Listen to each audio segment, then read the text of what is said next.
Good morning. Today our story is Bug Safari by Bob Barner. And Bob is the author and he has a purpose of writing this story. We've been talking about how authors can have different purposes of writing their stories. Sometimes it's just to entertain us. Sometimes it's to persuade us to think one way or the other. And sometimes it's to inform us or to teach us something. So today, this is an example of an author writing a book to teach us something. And so today we are going to learn about bugs. All right. And it's a little bit of a story too, which is good. Always good for kids, right? The events described here actually happened to me. The things I learned are recorded to the best of my memory. We can still observe and learn from the great ancestors of the very ants I saw that day so very long ago. Well, last summer. Can you find the ant? Is that him? Here they are for sure. All right. I was lost in a bug-infested jungle one hot summer day. I was all alone, looking for a way back to base camp, when I saw a long line of marching black ants. Where could they be going? It looked like an ant safari. Was this a way out of the jungle? I decided to follow. So my prediction is this is a kid watching ants, and it's a girl, but she's using her imagination that she's alone in a jungle safari at base camp.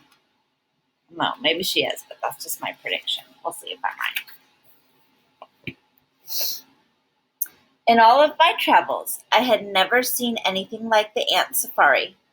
Some of the ants carried things to eat, such as leaves, seeds, or bits of other insects. The ant safari was in a hurry to get somewhere. The ants didn't even look up at the big dragonfly that buzzed over our heads. We headed deeper into the darker, unknown jungle.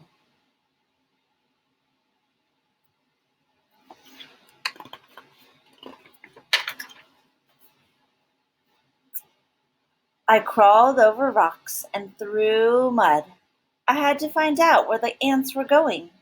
The safari passed under flowers that were humming with honeybees collecting pollen.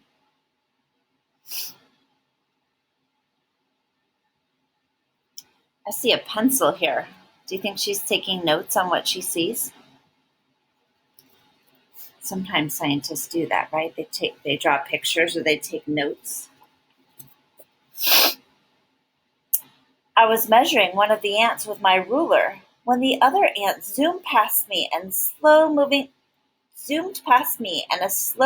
dung beetle. I noticed that the ants talked to one another by touching antennae on top of their heads. They all knew where they were going. We were moving quickly, but to where and what? Remember when we read that story about animal communication and how they talk?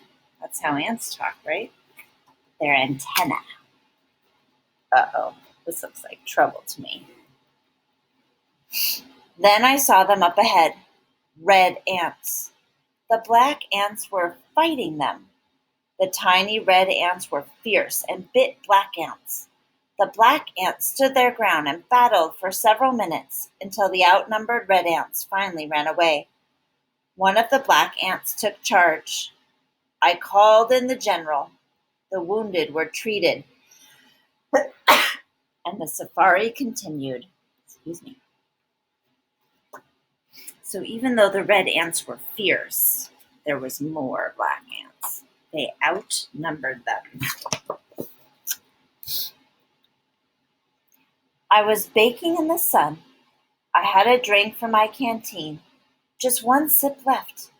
The ants became very excited. They had come upon a toad sitting in the middle of their path. Most of the ants ran around it, but a few of them got zapped. Why would they keep going with all of this danger? Where could they be going? Where are they going, you think?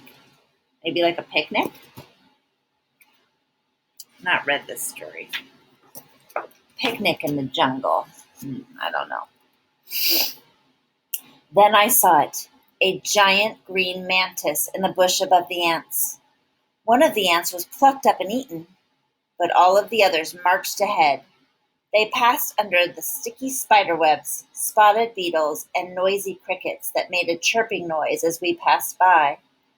I picked my way through the jungle. I had scraped my knees and cut my finger and needed medical attention. I bravely pressed onward, hoping I would one day see another human being. It's pretty exciting. All of a sudden, a hairy black spider pounced in front of the ants. The general led the safari around the giant, but I feared the worst. I hid my eyes and ducked for cover. Then, with a swishing sound, the spider was gone. I looked up to see its 8 legs wriggling in the beak of a robin. We were all safe for the moment. The general marched on. It's a close one. I was out of water, famished, and covered with bites. Then I heard a faint sound in the distance. I was perfectly still in the brush so I could listen very carefully. A lone mosquito buzzed past my ear. Finally, I heard the call, a human voice. Base camp.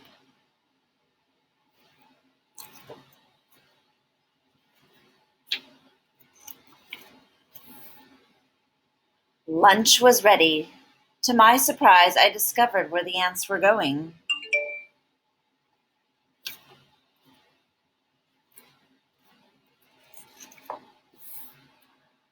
I love a good safari, and so do the ants. Where were they going? I guessed it, a picnic. Is she really on the jungle safari? No, she was in her backyard. Do you ever pretend that you're on exciting missions? Use your imagination to create something in your mind. Here are facts about all of the animals in the book. If you had this book, you could read about dung beetles, crickets, stink bugs, mosquitoes, and spiders. I'm going to read about the stink bug because we have a lot of those in our house. Stay away from stink bugs. They can make a very stinky fluid to scare away enemies.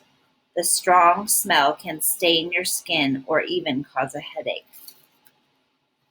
We've been sucking them up with our vacuum. So far, so good.